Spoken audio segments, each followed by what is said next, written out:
The bomb's wire bundle trembled in Specialist Sergeant Tessa Morgan's hands as she knew one thing.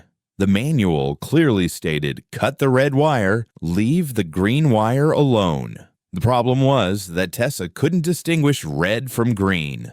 She never could. Color blindness had followed her throughout her life, and now, on this dusty road in northern Iraq, in front of the first of 9 IEDs standing between 80 soldiers and death, this fact could kill her. But what Tessa needed to see wasn't color. She needed to see voltage, resistance, capacitance. She needed to see the laws of physics. And if she didn't neutralize 9 bombs in 42 minutes, enemy reinforcements would arrive and everyone left in the convoy would die. Holding the wire cutters on the first IED, she thought, if MIT hadn't rejected my physics PhD application, I'd be in a laboratory right now dealing with equations, not bombs. Then she cut. The bomb didn't detonate. 80 people were alive for 1 more minute. 8 more bombs remained. Before we show you exactly what forced an engineer sergeant to do what everyone said was impossible, drop a comment telling us where you're watching from.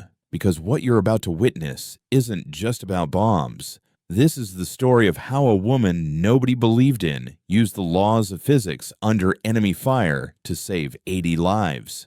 Specialist Sergeant Tessa Morgan, 26 years old, EOD, Explosive Ordnance Disposal, specialist with 14 months of deployment, had always felt like the wrong person. In engineering school, her professors had told her too dangerous for women. In the military, her instructors had asked, if you're colorblind, what business do you have in EOD? And in the field, infantry soldiers would look at her like, just shake her the wrong way would be enough. But none of them saw what Tessa saw.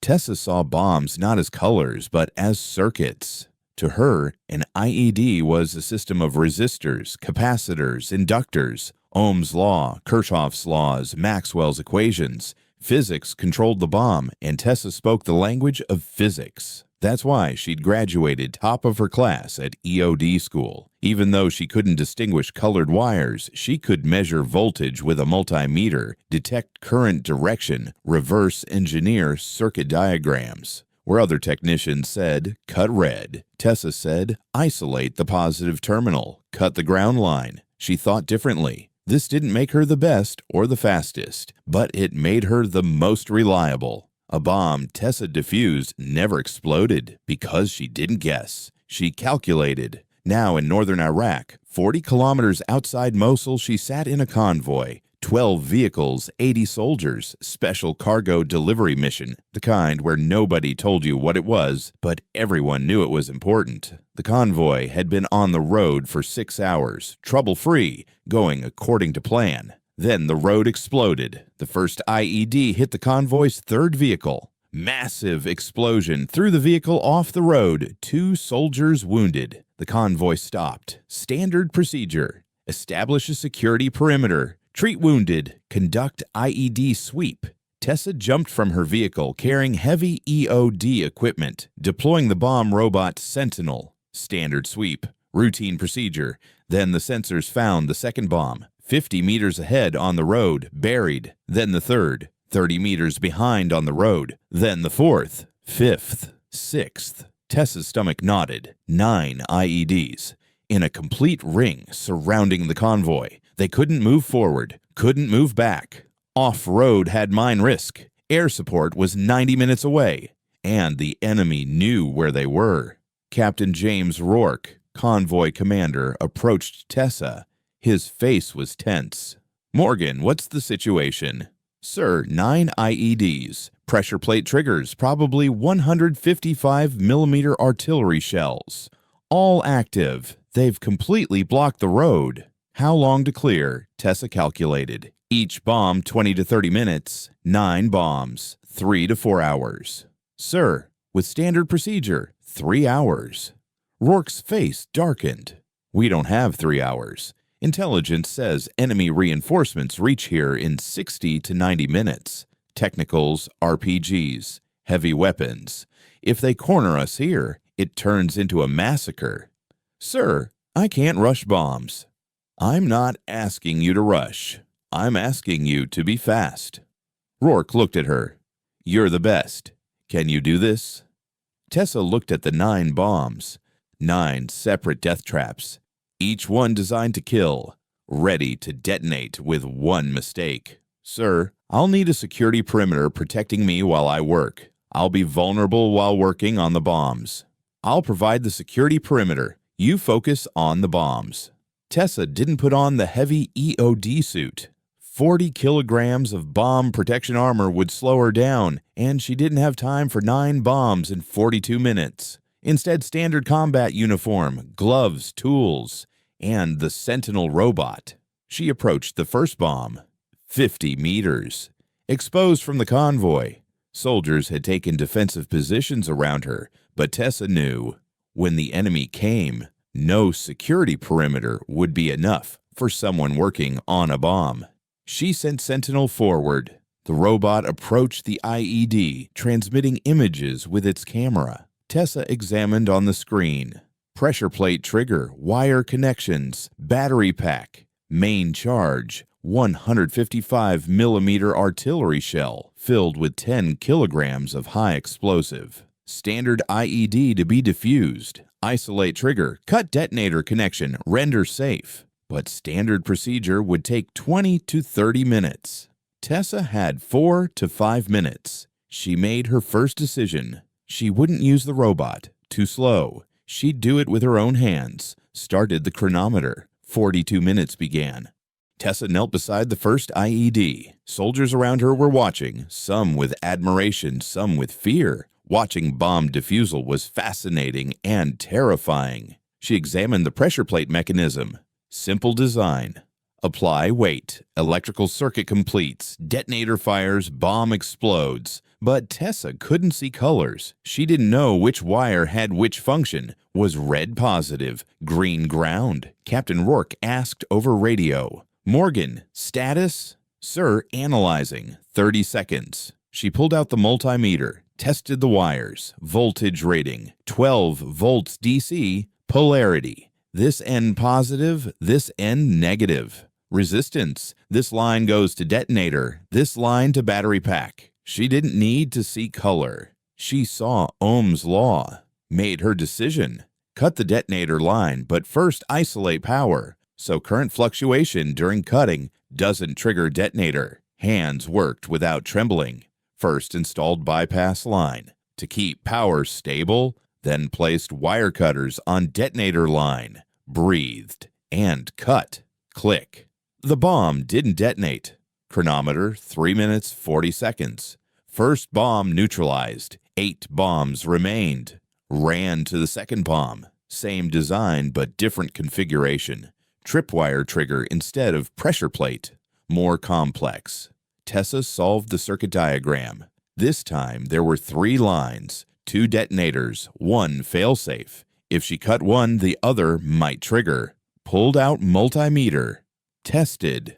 First line, 12 volts. Second line, 0 volts. Dummy. Third line, 6 volts. Failsafe. First isolated the failsafe, then cut the main detonator line, then separated the dummy line.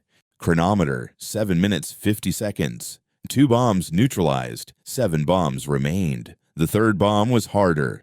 Dual trigger system, pressure, and command wire. Commander could detonate remotely, or someone could step on it.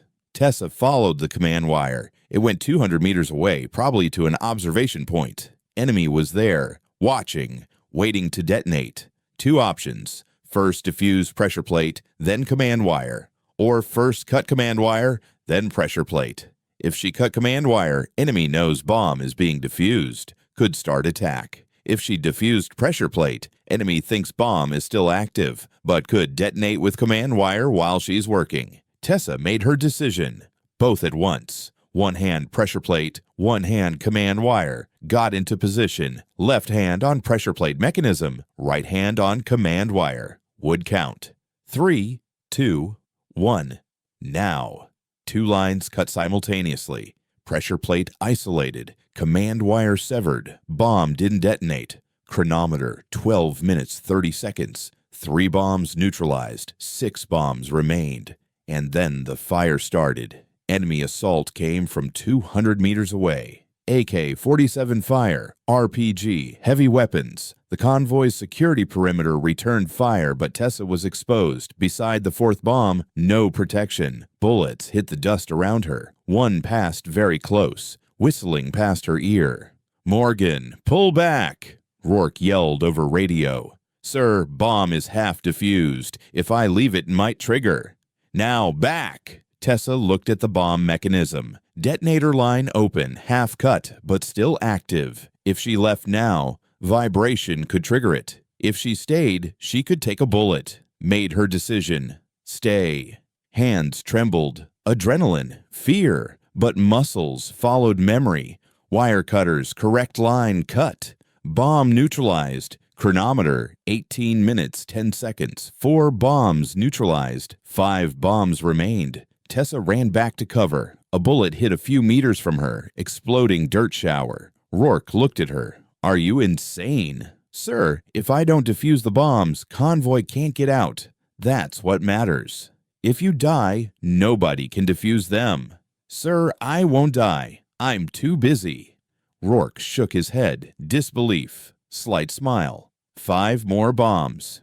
"Can you do it?" Tessa checked chronometer. 23 minutes left. 5 bombs.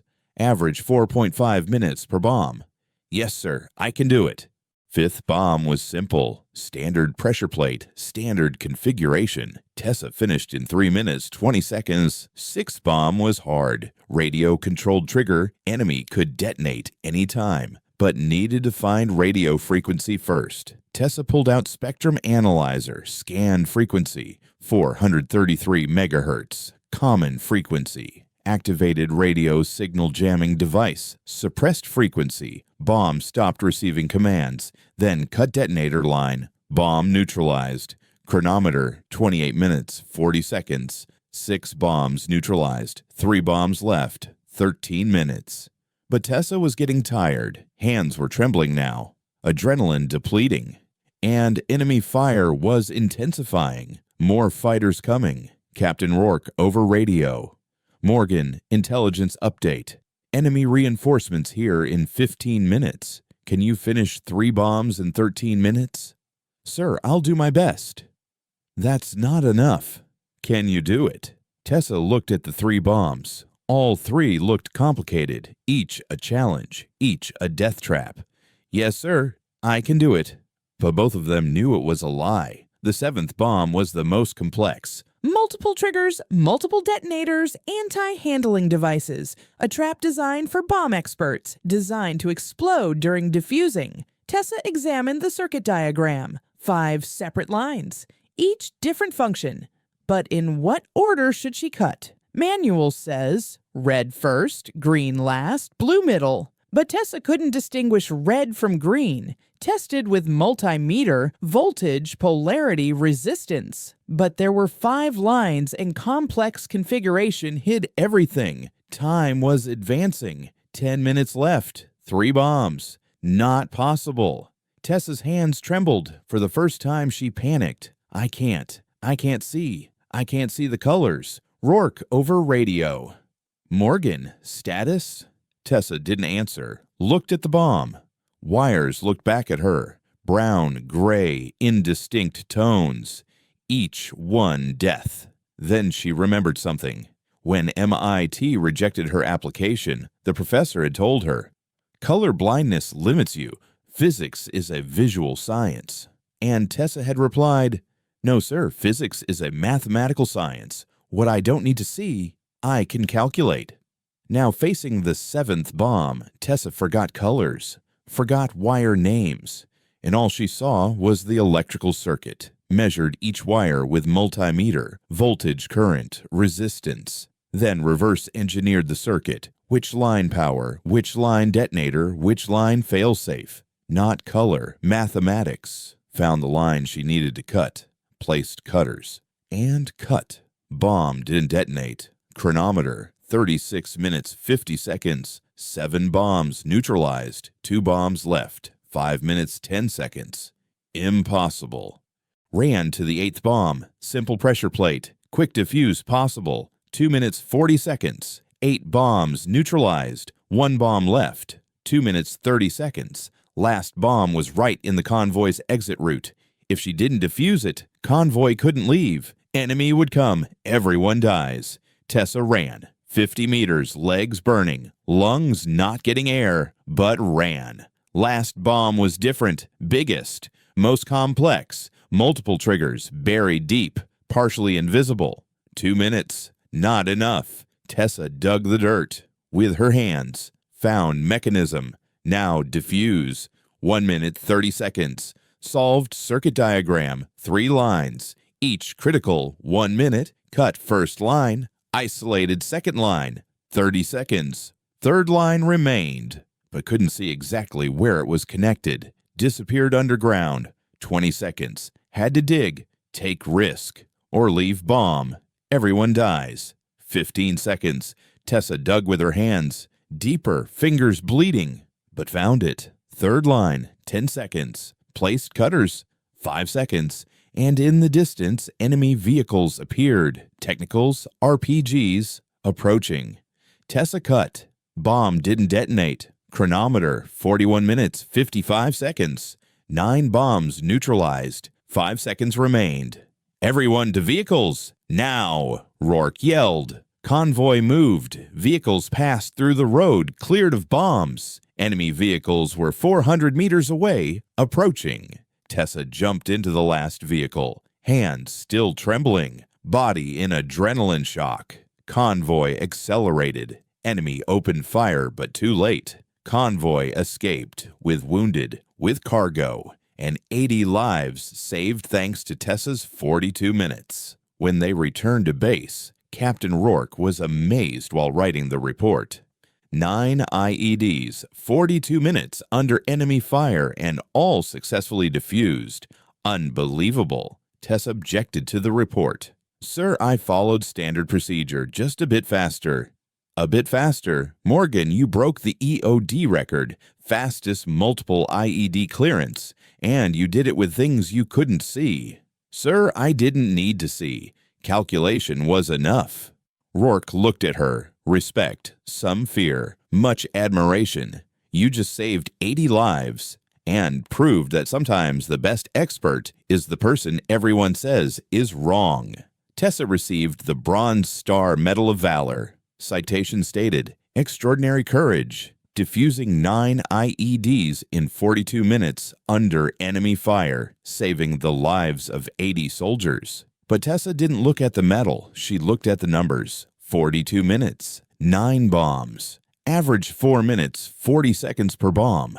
Mathematics was beautiful, physics was correct, and colors never mattered. The 42-minute run entered EOD history. Instructors teach it as an example. New technicians ask, was she really colorblind? And the answer is always yes. And that made her better, because Tessa proved something. Handicaps aren't limitations. They're necessities for different approaches, and different approaches sometimes produce better solutions. Tessa completed her deployment, returned to MIT for physics PhD, this time no rejection. Her thesis about color-independent analysis techniques in IED circuit systems. EOD manual was updated, new section added, procedures for colorblind technicians. And the story told to every new EOD student. The woman who couldn't see colors saw physics, and in 42 minutes saved 80 lives. Tessa's quote is always remembered. I can't see red, I can't see green, but I see voltage, I see resistance, I see physics, and physics never lies. That road in northern Iraq is known as Morgan's Run. 9 bombs, 42 minutes. One woman who couldn't see colors but understood everything, and 80 soldiers. They returned home. Because sometimes what the Savior needs to see isn't color, it's truth. Thanks for watching. Every woman has a story worth telling.